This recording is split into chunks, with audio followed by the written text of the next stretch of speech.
রাষ্ট্রপতি দেশের গণতন্ত্রের নতুন অভিযাত্রায় সর্বস্তরের জনগণের আস্থার স্থল হবে। দীর্ঘ ৩৫ বছর পর সংসদে একটি সরাসরি ও প্রতিদ্বন্দ্বিতামূলক নির্বাচনের মাধ্যমে রাষ্ট্রপতি নির্বাচিত হওয়ার এই প্রক্রিয়াকে বাংলাদেশের গণতন্ত্রের জন্য একটি বড় মাইলফলক হিসেবেই দেখছেন বিশিষ্টজনরা। বিস্তারিত জানাচ্ছেন Akbar Hossain Sumon. Lily whipped shea mystic glowing body wash, secret to ultimate glow. Bangabhaban আবারও সরব। দীর্ঘ ৩৫ বছর পর ভোটে নির্বাচিত রাষ্ট্রপতি হিসেবে দায়িত্ব গ্রহণ করেছেন বিএনপির সদ্য বিদায়ী মহাসচিব মির্জা ফখরুল ইসলাম আলমগীর। একজন বন্ধুর সাফল্যের শুভকামনার পাশাপাশি প্রত্যাশাও যেমন বিস্তর, তেমনি রাজপথের সহযোদ্ধা হিসেবে গর্বের।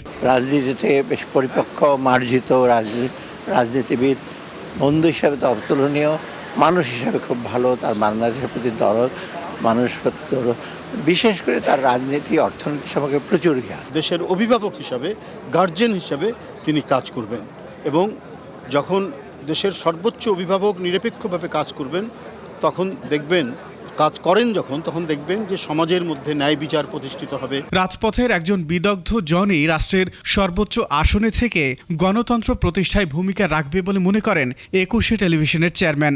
একজন অভিজ্ঞতা সম্পন্ন লোক এবং সে মাঠের রাজনীতি জানে, মানুষের মাইন্ড রিড করতে পারে এবং এই পোড় খাওয়া রাজনীতিবিদ প্রেসিডেন্ট হয়েছে, এটা খুবই সৌভাগ্যের বিষয় এবং আমি আশা করব যে উনি বাংলাদেশের জন্য অনেক ভালো কাজ করবেন।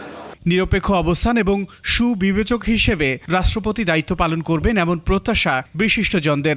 আমাদের সারা বাংলাদেশ খুবই সৌভাগ্যবান এরকম একজন মার্জিত, রুচিশীল, শিক্ষিত ভদ্রলোককে আমরা রাষ্ট্রপতি হিসেবে পেলাম।